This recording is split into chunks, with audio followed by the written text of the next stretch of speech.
Today we're going to work in Workbook 5A, Exercise 7. In the textbook, it's on page 19 and 20, and it's really a new concept. It's not something we've talked about before. The title of this is Order of Operations, and let me first go over the example they give you, and we'll talk about it some more.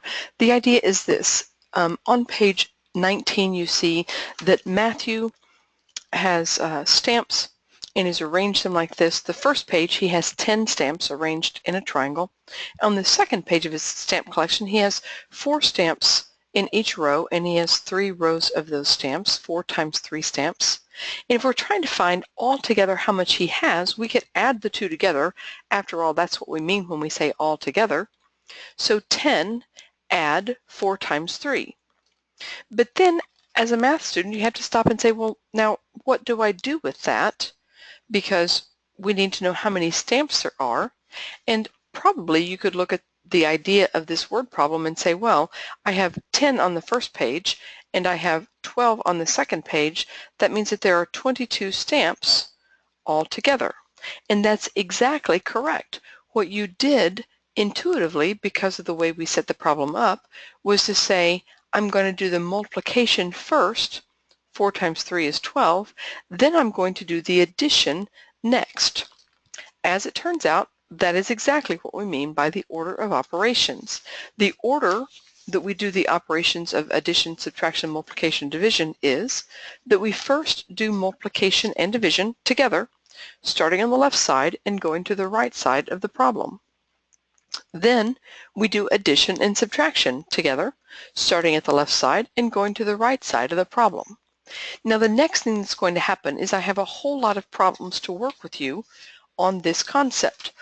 And the first set is all about addition, subtraction. The next set is multiplication, division. And the last set has a combination. What I'd encourage you to do is look at the pages, do some of these on your own, check to see if you get the same answer that I do, and notice that in math, it matters what order you do things in. 12 plus 8 is 20. Subtract 10 is 10. Notice there is no multiplication and division, so for this problem, I'm just going to add and subtract, starting at the left and moving to the right. So on the second one, part B, 60 take away 12 is 48. If I take away 24 from 48, I have 24 for the answer. Letter C, 31 minus 19 plus 11. 31 minus 19. I would look at that and say 31 take away 20 is 11 and put 1 back is 12. 12 plus 11 is 23. Letter D, 43 add 16. So we're getting some practice with mental math and practice with order of operations at the same time. 59 subtract 27. I have 5 tens, I subtract 2 tens. I have 9 ones, I subtract 7 ones. The answer is 32. Letter E, 64 add 26. I have 8 tens and 1 more 10. 90 add 57 is 147. Notice I do 2 and then I write the other one down. It just kind of carries on down. I'll do 90 subtract 12, but then I'll keep that plus 21 right next to it. 90 take away 12 is 78. 78 add 21 is 99. 55 add 69. There's 11 tens. There's another 10 in the ones, and there's 4 ones left over. 124 take away 25 is 99. 111 minus 89. If I take away 9 tens, then I have 2 tens left, 21, but I need to put 1 back. That gives me 22. 22 minus 11 is 11. 58 minus 25, that's going to give me 3 tens and 3 ones. If I add 42, I'll have 75 for my answer. All right, let's look at the next set of problems for order of operation. This is still on page 20. This is problem set number 2. We're again doing multiplication and division left to right, and all of practice set 2 is multiplication and division. So 2 times 4 is 8. 8 times 8 is 64. 60 divided by 4, I think of 60 as 40 and 20. Dividing it by 4 gives me 15, and I'm going to divide that by 3, which is going to give me 5 for a solution. 54 divided by 6 is 9. 9 times 3 is 27. You see, of course, again, how fast it is to do these problems if you have the multiplication tables and the multiples and the factors really solid in your mind.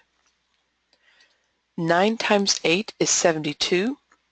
72 times 6, that's 420, add 12, is 432. And of course you can write that vertically, but I said 6 70s is 42 10s, 6 2s is 12. Add them together for 432. 72 divided by 6, that's 60 and 12. So I can mentally solve that to be 12. Divided by 4 is 3. 4 times 24, that will give me 80 and 16. So 96 divided by 8. 96 is 80 and 16. So when I divide by 8, I get 12. Again, I'm doing several little mental steps for each of the problems, and it's just really good practice to keep doing mental math. 4 times 7 is 28. 28 times 25 is a big number. If you think about dollars and quarters, that becomes pretty easy, right? If you have 28 quarters, every 4 quarters gives me $1. So that's 7 sets of 4. That's $7 or 700 cents. That's some pretty nifty mental math just because it was a 25. I know that it takes 4 25s to make 100. So the 28, if I divide them into groups of 4, that's how many hundreds I have, but I can also multiply. 5 times 8 is 40. 5 times 2 is 10, and 4 is 14. This is 20 times 28, so I'll have a 0 in the ones place. 20 times 28 is going to give me 16 and 500. Altogether, I have 700. That's surprising, isn't it? 64 divided by 8 is 8. 8 divided by 8 is 1. Now look at this last one with me a minute. 9 times 81 divided by 9. Think about this for a second.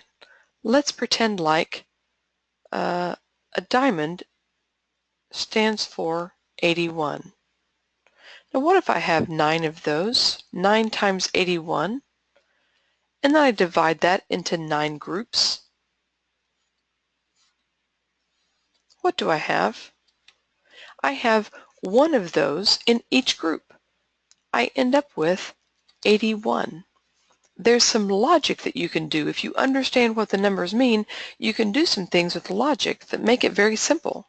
9 times 81 divided into 9 groups is simply 81. If you happen to like to do math and you just don't want to miss out on that opportunity, 81 times 9 is 729. 729 divided by 9. 9 goes into 7, not at all, too small. 9 goes into 72 8 times. 8 times 9 is 72. Subtract and get 0, bring down the 9. 9 goes into 9 1 time. 1 times 9 is 9. Subtract and get 0. Nothing else to bring down, so 81 is your answer. Again, it's good to think. You also ought to be able to do the math for each of these. Okay, the third set of problems is a little bit more interesting because we actually have to use the order of operations to solve it. The order of operations says, first we're going to do multiplication and division from the left side to the right side of the problem. Then, that's step one. Step two is to do addition and subtraction also from the left side to the right side. So when I look at the problem on 3A, 9 plus 3 times 6, I ignore the plus. I'm just going to do 3 times 6. That means my problem is actually 9 plus 18, which is 27. Now I want to remind you something here, and that is that in math, there's always one right answer to a problem. If I didn't have a rule to follow, 9 plus 3 is 12. 12 times 6 is 72. How do we know if the answer is 72 or 27? The only way we know the answer is if we have a rule about the order that we do the math problems in. So the rule is that we're not going to start with this addition problem right here. We're going to start instead with the multiplication problem. That's the rule that allows me to get the right answer every time. Everybody in the entire world doing this problem will always get the same answer if they do it correctly because there's a rule. On letter B, 27, subtract 12 divided by 3, I'm going to find 12 divided by 3 first. 12 divided by 3 is 4. 27 subtract 4 is 23. You can see how there'd be a lot of different ways you could get an answer, but there's only one right answer, so we have to have a plan. We have to have an order to solve it in. Letter C, 4 plus 15 times 12. The first thing we're going to do is 15 times 12. 15 times 12 is 15 times 10, and 15 times 2, that's 180. 4, add 180, is 184. Not so hard, right? Letter D, I'm going to ignore the subtraction. I'm going to do the multiplication first. So I still have 80 subtract. What I'm going to subtract is 50, and the answer is 30. 8 tens minus 5 tens is 3 tens. Letter E, 54 minus 48 divided by 6. I'm going to do the division first. 54 subtract 8. 48 divided by 6 is 8. 54 subtract 8 is 46.